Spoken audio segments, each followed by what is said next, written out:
जी बच्चों, हम कर रहे हैं न्यूमेरिकल एक्सरसाइज के चैप्टर नंबर 1 के लास्ट न्यूमेरिकल जो हमने किया था वो था 1.6। Now we are going to solve next numerical problem which is 1.7।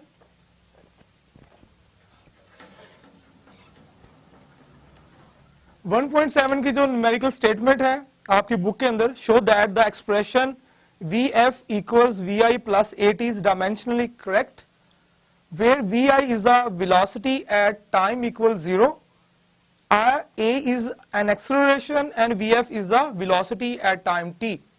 जी बच्चों, ये हमें फर्स्ट इक्वेशन ऑफ मोशन दी गई है, vf इक्वल्स, सोल्यूशन में लिखते हैं इसको। फर्स्ट इक्वेशन ऑफ मोशन दी है vf equals vi plus at, जिसके अंदर हमारे पास जो है चार फैक्टर्स जो हैं वो इन्वॉल्व हो रहे हैं। फाइनल वेलोसिटी है, इनिशियल वेलोसिटी है, एक्सेलरेशन है और टाइम टी है। हमने ये प्रूव करना है कि डायमेंशनली ये जो फॉर्मूला है ये करेक्ट है। हमने डायमेंशनल एनालिसिस के थ्रू जो है इसे प्रूव करना है कि ये इक्वेशन जो है, ये रिलेशन जो है ये करेक्ट है। ठीक है, सो बाय डायमेंशनली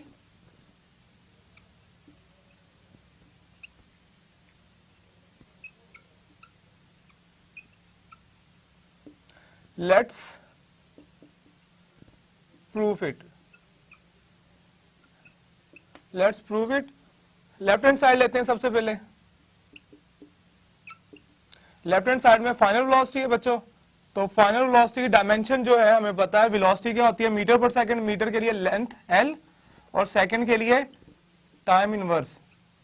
ये हमारे पास लेफ्ट हैंड साइड आ जाएगी। अब हम लेते हैं राइट हैंड साइड।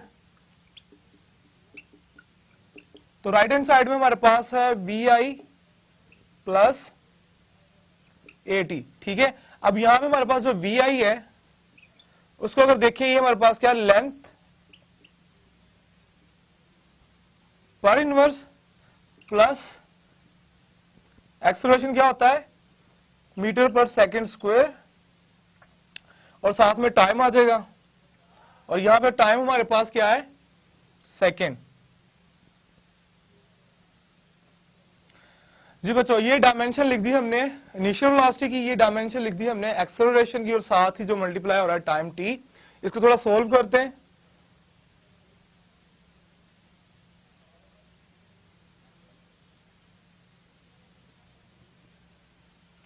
जी आप देख सकते हैं कि ये टाइम है, ये भी टाइम सेकंड है,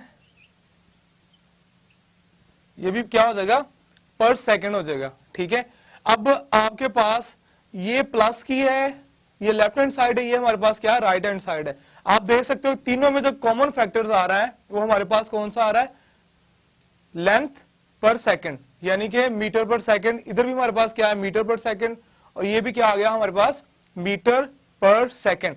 तो यहां से हम लिख सकते हैं लेफ्ट हैंड साइड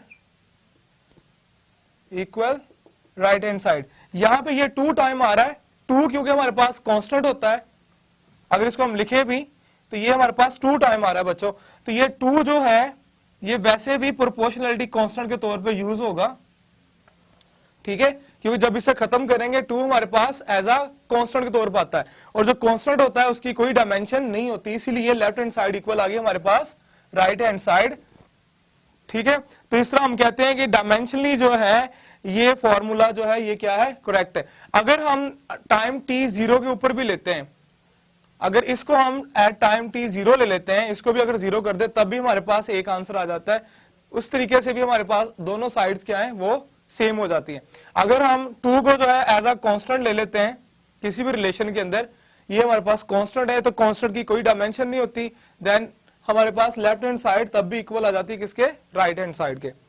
जी नेक्स्ट क्वेश्चन जो है वो है हमारे पास 1.8। जी बच्चों, नेक्स्ट न्यूमेरिकल प्रॉब्लम जो है आपकी एक्सरसाइज वो है 1.8। लास्ट हमने किया 1.7।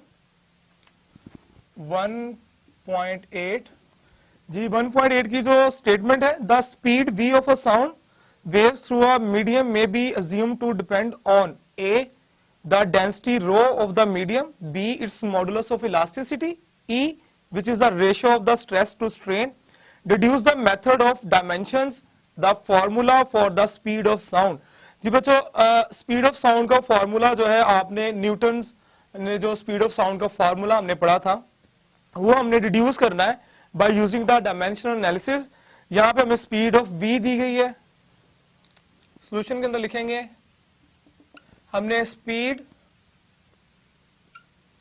v जो है वो फाइंड आउट करनी है, जबकि यहां पे हमें रो जो दी गई है डेंसिटी दी गई है और हमें मॉडुलस ऑफ इलास्टिसिटी दी गई है।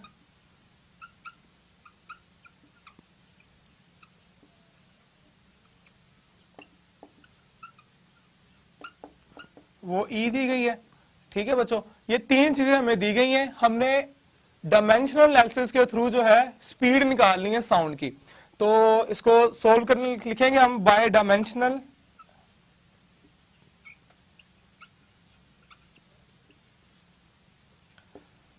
एनालिसिस।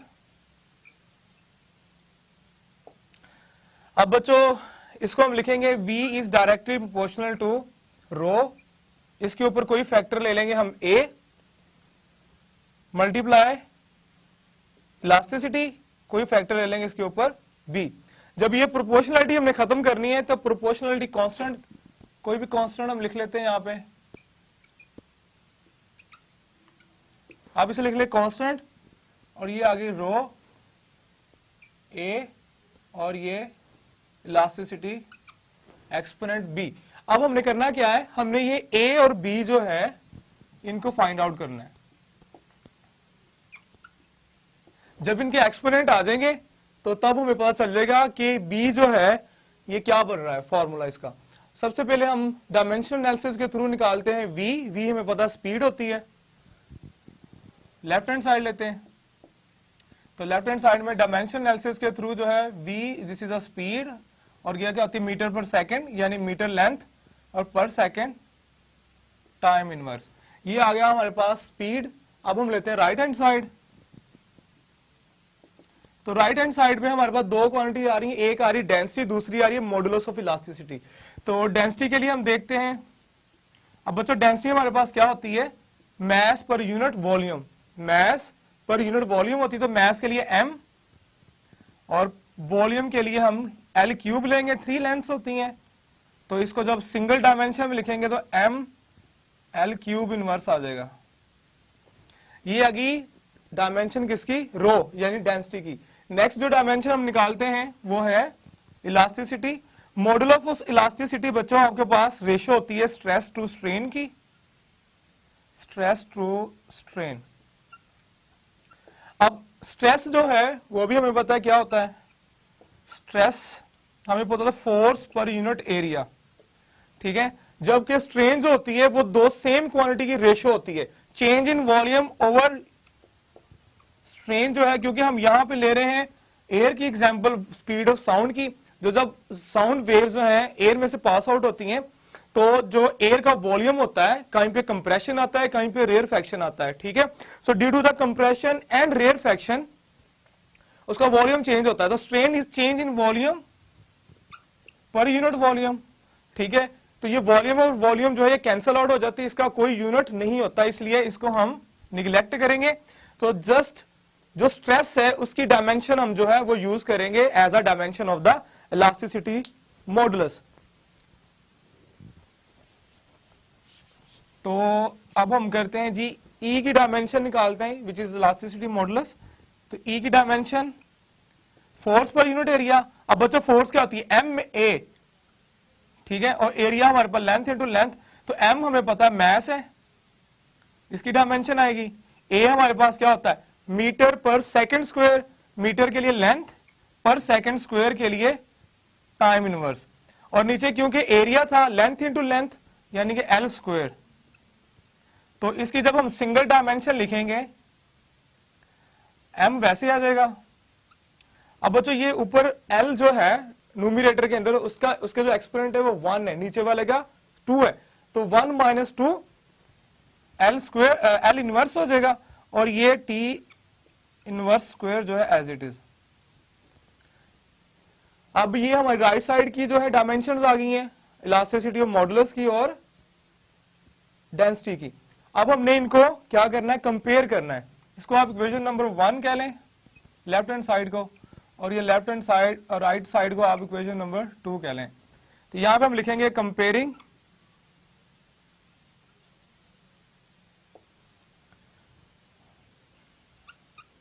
Equation 1 and equation 2। जी इक्वेशन 1 और 2 को अब हम कंपेयर करते हैं। ये मैं साफ करने लगा हूं।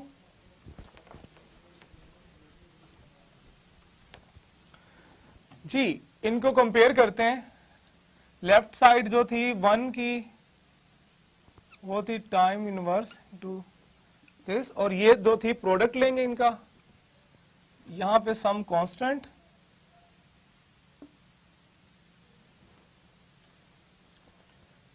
पहले रो की लिख लेते हैं डेंसिटी की,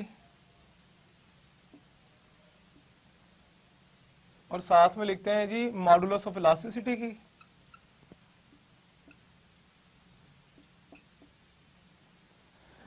जी बच्चों अब हमने करने हैं जो रिस्पेक्टिव कोफिशिएंट्स हैं और उनके जो एक्सपोनेंट है उन्हें कंपेयर करते हैं।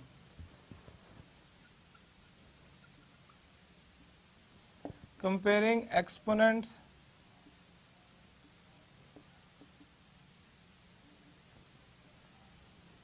ऑफ रिस्पेक्टिव बेसिस कह लें आप,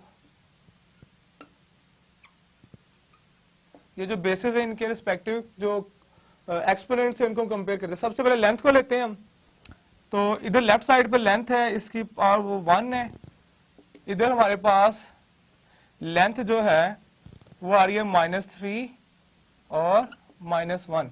आप देख सकते हैं यहां पे आ रही है -3 और यहां पे आ रही है -1। अब बच्चों एक चीज और है, अब इनके साथ हमने लिए थे इनके एक्सपोनेंट लिए थे ए बी, वो भी हम लिख लेते हैं साथ, ताकि बाद में एक और एक्स्ट्रा स्टेप ना करना पड़े। इस तरफ तो कोई नहीं था, रो के ऊपर था ए और इसके ऊपर था बी। इट मींस दैट कि यहां पे जो है अगर हम लिखें ये आ जाएगा 3a, इसके साथ माइनस का 3a, और ये माइनस का जो है इसके साथ आएगा 3b, माइनस का b लिखने से, ये भी रहने दें। ये देखें माइनस के 3 ने a से मल्टीप्लाई किया, ठीक है, एक्सपोनेंट से एक्सपोनेंट मल्टीप्लाई हो गया, -3 आ गया। इसी तरह इसका -1 था, b के साथ मल्टीप्लाई होके ये आ गया। अब हम कंपेयर करते हैं टाइम को। टाइम इधर -1 है, जबकि इधर अगर हम देखें टाइम हमारे पास ये b से मल्टीप्लाई हो गया -2b हो जाएगा। अब बच्चों m को मैथ्स को कंपेयर करते हैं। मैथ्स यहां पे अगर आप देखें तो कुछ भी नहीं है, तो यहां पे हम लिखेंगे m बेस डायमेंशन के साथ इसके ऊपर एक्सपोनेंट 0 लगा देंगे। जबकि यहां पे हमारे पास मैथ्स की बात करें तो यहां पे मैथ्स 2 आ रहे हैं, m और m यानी कि 1 + 1।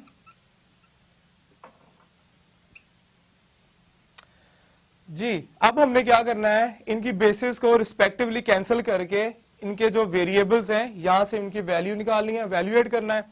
तो इसको इक्वेशन नंबर आप 3 कह लें, इसको 4 कह लें और इसको 5। अब हमने 3, 4, 5 को यूज करके a और b की वैल्यू निकालनी है और इस फॉर्मूले में पुट कर देनी है। तब हमें पता चलेगा कि फॉर्मूला जो v का है स्पीड का वो क्या बनता है।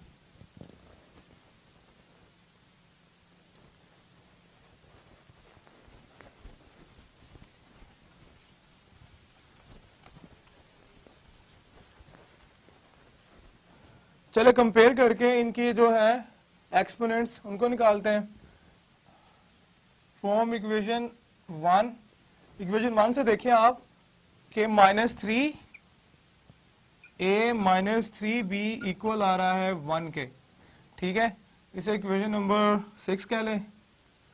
यहां से अगर देखें 4 से इक्वेशन नंबर, क्योंकि इक्वेशन नंबर 3 थी, इक्वेशन नंबर 4 से देखें तो इक्वेशन नंबर 4 में -1 इक्वल आ रहा है -2b के, यानी कि -2b इक्वल आ रहा है -1 के। तो it implies that b equal आ जाएगा 1/2 के। तो बच्चों यहां से b की वैल्यू इक्वेशन नंबर 6 में पुट करते हैं, तो इक्वेशन नंबर 6 हमारे पास क्या हो जाएगी, -3। अच्छा एक और चीज है, अगर हम इसका कोफिशिएंट साथ यूज कर लें तो ये हमारे पास हो जाएगा a और ये हमारे पास हो जाएगा b, ठीक है। और यहाँ पे हमारे पास रह जाएगा 0। अगर हम इक्वेशन नंबर 5 यूज कर लें तो इक्वेशन नंबर 5 को भी यूज करके देख लेते हैं।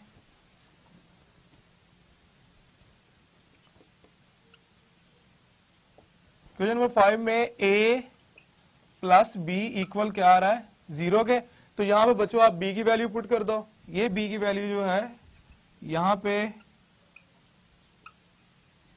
ये आ गया 0, जबकि इट इंप्लाइज दैट ये प्लस का 1/2 उधर जाके माइनस का 1/2, तो ये हमारे पास आ गई a की वैल्यू और b की वैल्यू। जो अननोन एक्सपोनेंट थे, ठीक है, वो हमने निकाल लिए। अब दोबारा वही फॉर्मूला लिखते हैं।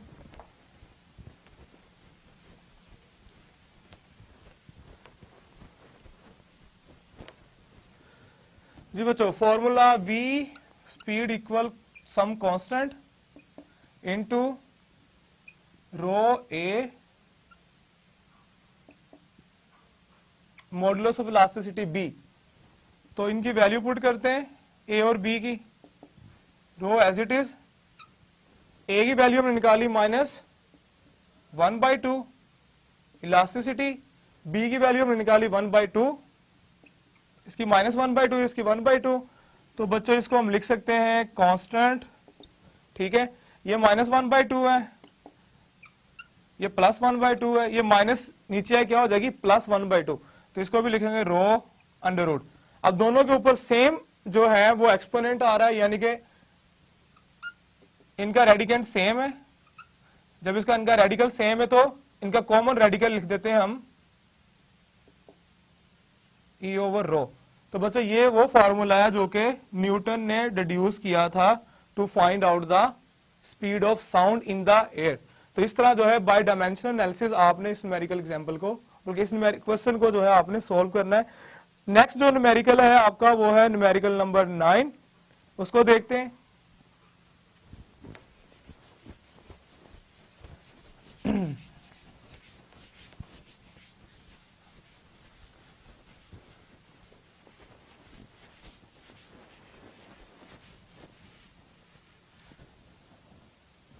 जी नेक्स्ट न्यूमेरिकल है वो है numerical number 9। Show that the famous Einstein equation E equals mc square, show that the famous Einstein equation E equals mc square is dimensionally consistent. जी बच्चों, इसमें भी हमने डायमेंशनल एनालिसिस के थ्रू जो है आइंस्टाइन की जो फेमस इक्वेशन है मास एनर्जी कन्वर्जन इक्वेशन, उसको जो है हमने डायमेंशनली करेक्ट या कंसिस्टेंट करना है। तो बाय डायमेंशनल एनालिसिस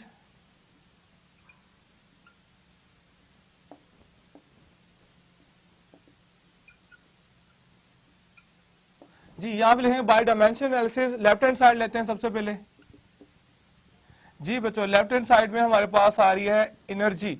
एनर्जी क्या होती है आपको पता है डेफिनेशन एनर्जी की, any body have capability to doing work is called energy. तो एनर्जी मीन वर्क, और वर्क हमारे पास क्या होता है F इंटू डी, ठीक है। यानी कि एनर्जी की हमने डायमेंशन निकाल ली तो वर्क की डायमेंशन निकाल ली। Let's find out the dimension.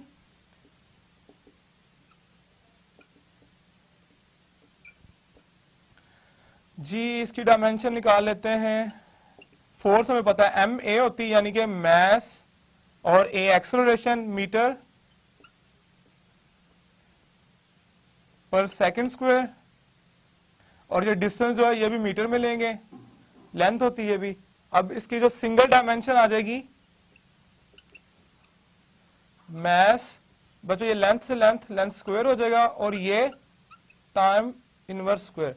ये आ गई आपकी लेफ्ट हैंड साइड, ठीक है। फोर्स हमारे पास क्या होती है F is equal to m a, m is the mass m, a हमारे पास क्या होता है मीटर पर सेकंड स्क्वायर, तो लेंथ के लिए मीटर L पर सेकंड स्क्वायर टाइम। जबकि ये डिस्टेंस ये भी हमारे पास डिस्प्लेसमेंट इसमें लेते होते हैं, तो डिस्प्लेसमेंट भी किसमें आता है मीटर में, इसलिए लेंथ लिख दी।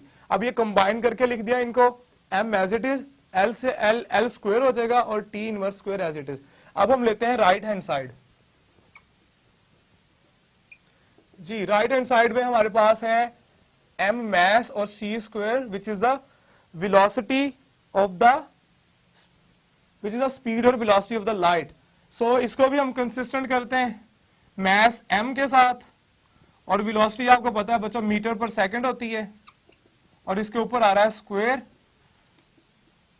m एज इट इज, यानी कि l स्क्वायर और t इनवर्स स्क्वायर। तो इसको भी सिंगल डायमेंशन में लिख लेते हैं, l square t inverse square. So बच्चों from left hand side and right hand side you can see that both sides are equal, hence E equals mc square is consisted। ठीक है, इस तरह जो है ये शॉर्ट क्वेश्चन आ सकता है 2 नंबर का आपके क्वेश्चंस के अंदर, जो आपके ऑब्जेक्टिव क्वेश्चंस होते हैं। तो इसको जो है हमने डायमेंशन एनालिसिस के थ्रू लेफ्ट साइड को लेके और राइट साइड को लेके दोनों की डायमेंशन निकालनी है और हमने इसे प्रूव करना है। अगला जो लास्ट क्वेश्चन है बच्चों वो है हमारे पास 1.10। This is the last question of your exercise numerical.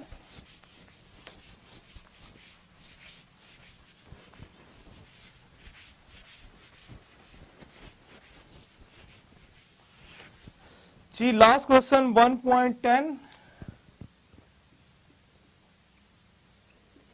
जी 1.10 की statement, suppose we are told that the acceleration of a particle moving in a circle of radius r without uniform speed v is proportional to the some power of r से rn and some power of v से vm, determine the powers of r and v। Okay बच्चों, हमें जो है दिया गया है कि एक पार्टिकल है एक सर्कल के अंदर जो है वो मूव कर रहा है, ठीक है, उसका रेडियस r है और उसकी जो स्पीड v है वो प्रोपोर्शनल है power of r n and v n के। ठीक है, तो हमने क्या करना है, हमने उनकी r और v की जो पावर्स हैं उसको लेना है। हमें जो गिवन है सॉल्यूशन में वो लिखते हैं बच्चों, हमें गिवन है a is directly proportional r raise to power n and v raise to power m।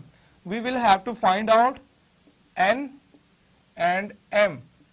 okay, what will we have to find out? We will have to find out v raised to power m, यानी m और r raised to power n जो इनके exponents हैं वो find out करने हैं हमने। इसको भी हम जिस तरह हमने लास्ट अपना न्यूमेरिकल किया था 1.8 और उसमें भी हमने जब रिड्यूस किया था फार्मूला v का स्पीड ऑफ साउंड का, इसमें भी हमने यही करना है कि डायमेंशनल एनालिसिस के through by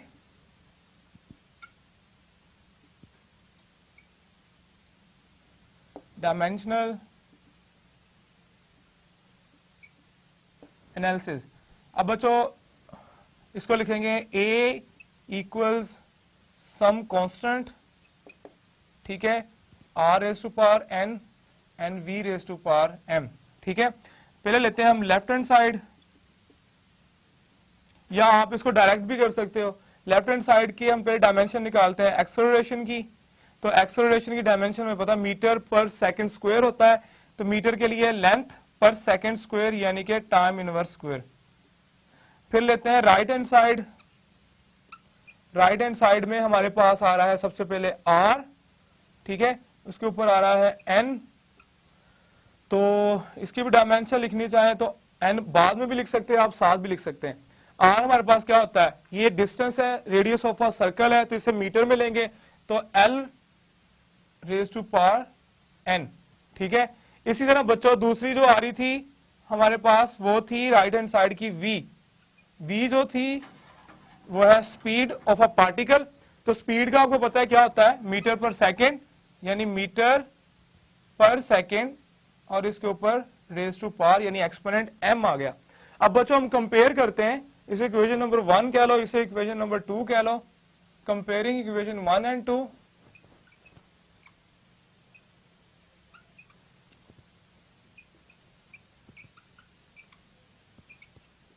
comparing equation 1 and 2। तो 1 हमारे पास लेफ्ट साइड इसकी,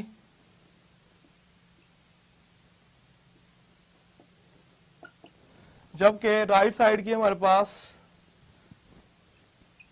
कांस्टेंट r थी हमारे पास, length raise to power n और साथ में v के लिए length into time inverse m। अब बच्चों हमने इनके कंपेयर करने हैं एक्सपोनेंट, पहले सेपरेट करके लिख लेते हैं डायमेंशन इनकी। जी अब हमने क्या करना है, इनकी जो रिस्पेक्टिव बेसेस हैं उसके लिहाज से इनके जो एक्सपोनेंट्स हैं उनको कंपेयर करते हैं, या पार्ट्स को comparing exponents with respect to basis. जी सबसे पहले हम लेंथ के लिए ले लेते हैं, यहां पे लेंथ के लिए उसके लिए वहां पे हमारे पास आ रहा है लेंथ, और सेम बेसिस जो है मल्टीप्लाई हो रहे हैं, ऊपर ऐड हो जाएंगे इनके एक्सपोनेंट्स। जी अगला जो है इस इक्वेशन नंबर आप बाद में कर लीजिएगा। अच्छा दूसरा हम टाइम का जो है वो कंपेयर कर लेते हैं, -2 इक्वल्स -m। तो इट इम्प्लाइज दैट अगर हम लेंथ का जो है कंपेयर करते हैं तो आता है हमारे पास n plus m equal 1। Equation number इसे आप नाम दे लो 3 का, ठीक है। अगर हम दूसरा टाइम वाला कंपेयर करते हैं तो इसमें -m इक्वल -2, ठीक है। माइनस से बच्चों माइनस कैंसिल हो जाना है, तो m इक्वल क्या आ जाना है 2, ये m आ गया। अगर आप m की यही वैल्यू जो है यहां पुट कर दो तो इट इंप्लाइज दैट इक्वेशन 3 जो है हमारे पास क्या हो जाएगी, अगर हम यहां इक्वेशन 3 के अंदर जो है m की वैल्यू पुट करते हैं n प्लस 3 इक्वल 1, तो n इक्वल आ जाएगा हमारे पास क्या बोला 1 माइनस 3, यानी कि -2 आ जाएगा, बल्कि ये -2 है, 3 नहीं है 2 है। तो यह बच्चों आ जाएगा हमारे पास -1, यानी कि n की वैल्यू कितनी आ गई -1। तो यहां पे हम लिख देंगे n आ गया -1, जबकि m की वैल्यू आ गई 2। तो बाय यूजिंग डायमेंशन एनालिसिस हम इस तरह जो है कोई भी हमारी बेस हो जाए फॉर्मूले की, ठीक है, उसका जो एक्सपोनेंट है उनकी जो पार्ट्स है वो हम फाइंड आउट कर सकते थे। बच्चों ये थे आपके टोटल न्यूमेरिकल्स फर्स्ट चैप्टर के जो 10 थे। तो इसमें जो चांसेस हैं आने वाले न्यूमेरिकल्स के वो डायमेंशनल एनालिसिस के जो लास्ट न्यूमेरिकल्स हमने किए हैं, न्यूमेरिकल जो 1.5 से लेके नेक्स्ट जो है बल्कि 1.6 से लेके ऑनवर्ड जो है ये इंपॉर्टेंस रखते हैं, जबकि शुरू वाले जो 3-4 न्यूमेरिकल हैं ये जो है पेपर पॉइंट ऑफ व्यू के लिहाज से शॉर्ट में जो ऑब्जेक्टिव पार्ट होता है आपका सेक्शन 2 का, ठीक है, उसके अंदर जो है इनकी अहमियत है, तो आपने इनको लाजमी सॉल्व करना है।